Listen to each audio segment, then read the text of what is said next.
नमस्कार, मैं हूं आपके साथ मनीषा डिंडोरिया। स्वागत है आप सभी का हमारे चैनल में। आज उत्तर प्रदेश विधानसभा चुनाव के लिए देखिए पश्चिमी उत्तर प्रदेश के 11 जिलों की विधानसभा सीटों के लिए पहले चरण का मतदान जारी है। वहीं आपको बता दें कि आरएलडी के जो नेता हैं जयंत चौधरी, वो वोट देने नहीं जा रहे हैं। देखिए मथुरा से हैं जयंत चौधरी। आज मथुरा में भी पहले चरण के तहत वोट डलना है, वोट वहां पर जारी हैं डलने। लेकिन जयंत चौधरी ने एक वीडियो जारी करके ये बताया कि आज वो वोट डालने नहीं जा रहे हैं। तो जयंत चौधरी के वोट ना डालने का क्या कारण हो सकता है? क्या जयंत चौधरी ने रिजल्ट आने से पहले ही हार मान ली है? जयंत चौधरी क्यों वोट देने नहीं जा रहे हैं? इसके पीछे क्या कारण हो सकता है?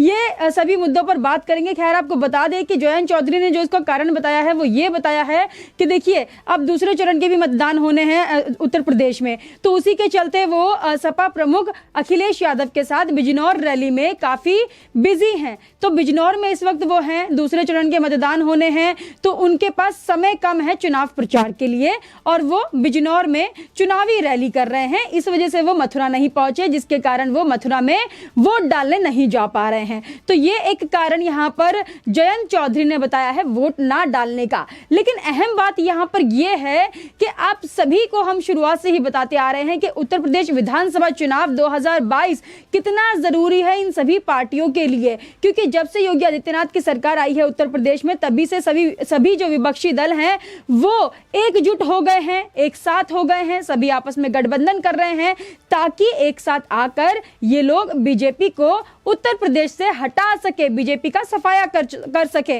और इसीलिए देखिए सबका एक ही लक्ष्य है और एक ही रणनीति बनाकर हर कोई बीजेपी को हटाने के लिए उत्तर प्रदेश विधानसभा चुनाव की तैयारियों में जुटा हुआ था। लेकिन अब जब उत्तर प्रदेश के पश्चिमी यूपी में आज पहले चरण का जो मतदान जारी है, उसमें आरएलडी के जो नेता हैं वो क्या मैसेज दे रहे हैं जनता को, पश्चिमी उत्तर प्रदेश की जनता को क्या मैसेज दे रहे हैं वोट ना डालकर?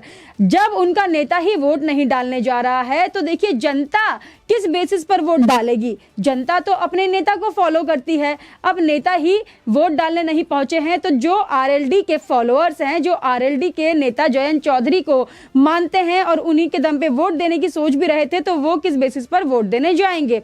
वैसे भी जयंत चौधरी ये मान रहे थे कि देखिए जयंत चौधरी बड़ा नाम है और जाट समुदाय के जो लोग हैं वो काफी मानते हैं, चौधरी चरण सिंह को काफी मानते हैं और जयंत चौधरी उनके पोते हैं। तो इसलिए जयंत चौधरी ने सपा के साथ गठबंधन किया, जिससे कि देखिए जाट लैंड से जो जाट वोट हैं वो इनके पाले में जा सके। लेकिन अभी इस तरीके से एक नेगेटिव मैसेज जो इन्होंने वोट ना डालकर जनता में फैलाया है, तो इससे ये प्रतीत हो रहा है कि हो सकता है जयंत चौधरी रिजल्ट आने से पहले ही डर गए हों, इसलिए वोट नहीं डालने गए हैं। ये हम नहीं कह रहे हैं, ये बीजेपी के काफी सारे नेता बोल रहे हैं कि जयंत चौधरी ने पहले ही हार मान ली है।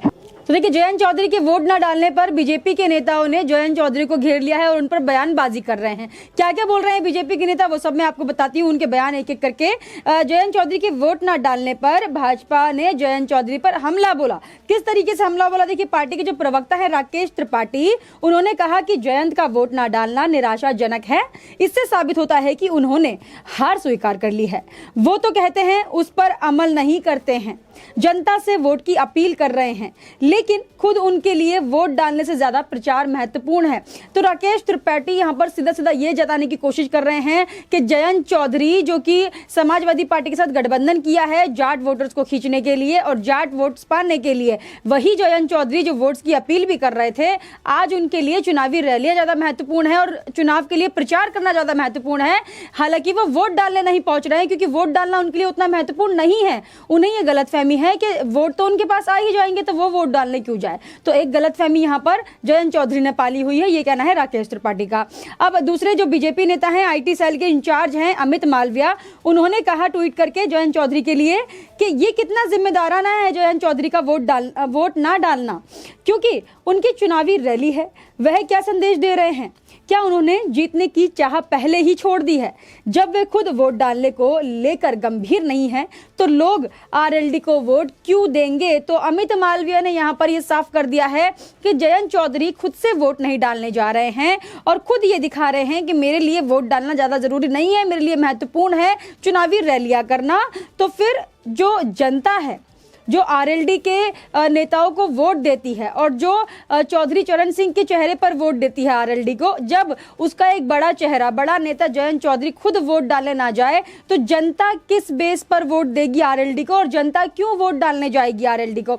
मथुरा से ही एक बीजेपी नेता और है, वो कह रहे हैं कि देखिए आरएलडी के जो नेता है जयंत चौधरी, वो वोट डाले या ना डाले उससे कोई खासा फर्क नहीं पड़ता है, ये महत्वपूर्ण नहीं है हमारे लिए जयंत चौधरी वोट डालने जा रहे हैं या नहीं जा रहे हैं, क्योंकि हमारी पार्टी को, बीजेपी को कोई फर्क नहीं पड़ने वाला है। बीजेपी जो है पूर्ण बहुमत से इस बार भी उत्तर प्रदेश में सरकार बनाने जा रही है।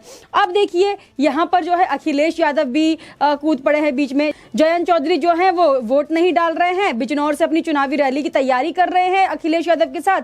वहीं अखिलेश यादव की जो बौखलाहट है पश्चिमी उत्तर प्रदेश में जो पहले चरण का मतदान हो रहा है उसको लेकर, वो साफ तौर पर देखी जा रही है, क्योंकि अखिलेश यादव जो है डर गए हैं चुनावी बूथ को देखकर, क्योंकि उनका जो चुनावी बूथ है वो खाली पड़ा है और बीजेपी की तरफ सारे लोग जाते हुए नजर आ रहे हैं।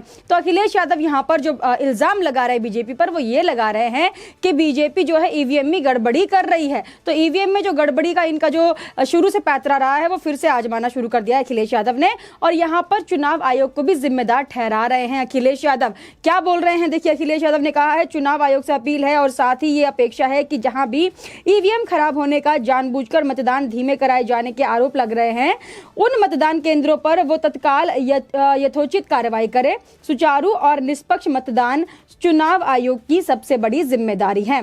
तो अखिलेश यादव यहां पर चुनाव आयोग को ये समझा रहे हैं कि आपकी जिम्मेदारी है कि ईवीएम में गड़बड़ी हो या फिर जबरदस्ती कहीं भी मतदान चल रहा हो या धीमे करवाए जा रहे हो उसको देखे। तो चुनाव आयोग का काम उन्हें समझा रहे हैं अखिलेश यादव, जबकि वो खुद अपनी बौखलाहट भी दिखा रहे हैं कि अखिलेश यादव को पहले से पता चल गया है कि हार जो है उनके पाले में आने वाली है, और वही उनके जो साथ में गठबंधन किए हुए नेता है आरएलडी के जयंत चौधरी, वो भी वोट ना डालकर ये दिखा चुके हैं कि पहले ही इन लोगों ने हार मान ली है। तो पश्चिमी उत्तर प्रदेश के 11 जिलों के जो 58 विधानसभा सीटों पर अभी वोट पड़ रहे हैं, उन सीटों पर जितने भी चुनाव आयोग के लोग हैं उनको अखिलेश यादव बोल रहे हैं कि देखिए आप ध्यान दीजिए, ईवीएम में गड़बड़ी हो रही है और जो जबरदस्ती वोट डलवाए जा रहे हैं उस पर ध्यान दीजिए। तो अखिलेश यादव की बौखलाहट देखी जा सकती है, क्योंकि देखिए हमारी जो टीम है वो भी ग्राउंड पर पहुंची थी, और जब ग्राउंड पर पहुंचकर जो नज़ारा देखने को मिला उससे ये पता चलता है कि अखिलेश यादव की पार्टी का बूथ हो या फिर कांग्रेस पार्टी का बूथ हो, बूथ ज्यादातर खाली ही नजर आए हैं और बीजेपी के बूथ पर ज्यादा भीड़ नजर आई है।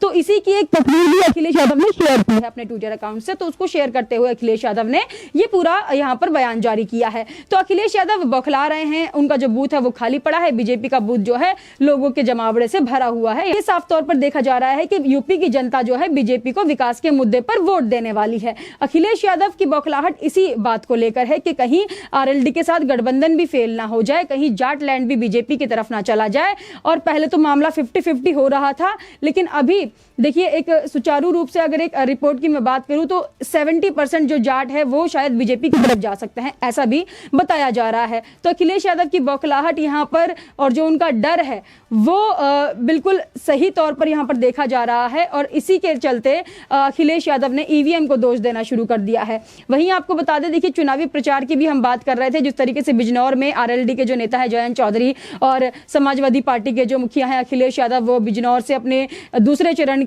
के प्रचार के लिए वहां पर रैली कर रहे हैं। ऐसे ही सहारनपुर में आज मुख्यमंत्री योगी आदित्यनाथ और प्रधानमंत्री मोदी मौजूद है। प्रधानमंत्री मोदी वहां से लोगों को संबोधित उन्होंने किया, और साथ ही देखिए दंगाइयों पर जिस तरीके से नकेल कसी गई है मुख्यमंत्री योगी आदित्यनाथ की सरकार में, उसका पूरा वहां पर जिक्र किया गया और योगी आदित्यनाथ की जमकर तारीफ की। प्रधानमंत्री मोदी ने बताया कि देखिए 2017 में यूपी की जनता ने दंगाइयों का खात्मा करने के लिए योगी आदित्यनाथ को चुना था। इस बार भी जनता दंगाइयों के जितने भी ठिकाने हैं उस पर बुलडोजर चल रहा है, उसी को देखते हुए योगी आदित्यनाथ को ही लाएगी। जनता पर हमें पूरा भरोसा है। साथ ही देखिए हिजाब की जो कंट्रोवर्सी चल रही है उस पर भी प्रधानमंत्री मोदी ने बयान दिया। हिजाब कंट्रोवर्सी पे बोलते हुए प्रधानमंत्री मोदी ने कहा कि जिस तरीके से मुस्लिम महिलाओं के लिए बीजेपी ने कार्य किया है, 3 तलाक हटाना हो या फिर पीड़ित मुस्लिम महिलाओं को उनका हक दिलाना हो, इस तरीके के बहुत सारे कार्य जो है, सराहनीय कार्य जो है बीजेपी ने मुस्लिम महिलाओं के लिए किए हैं।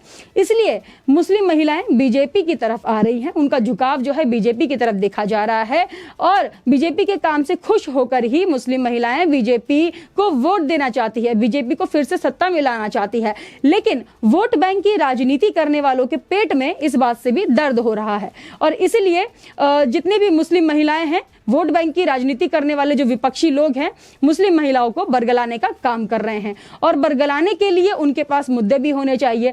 तो विपक्षी दल जो है कुछ ऐसे मुद्दे ढूंढ रहे हैं जिसकी वजह से मुस्लिम महिलाओं को टारगेट किया जा सके और मुस्लिम महिलाओं को बीजेपी के खिलाफ भड़काया जा सके। तो हिजाब वाले मामले पर सीधा सीधा प्रधानमंत्री मोदी ने अपना बयान दे दिया और कहा कि मुस्लिम महिलाएं बीजेपी के साथ है। हिजाब वाली जो कंट्रोवर्सी है वो सिर्फ महज एक मुद्दा है महिलाओं को बीजेपी के खिलाफ भड़काने का।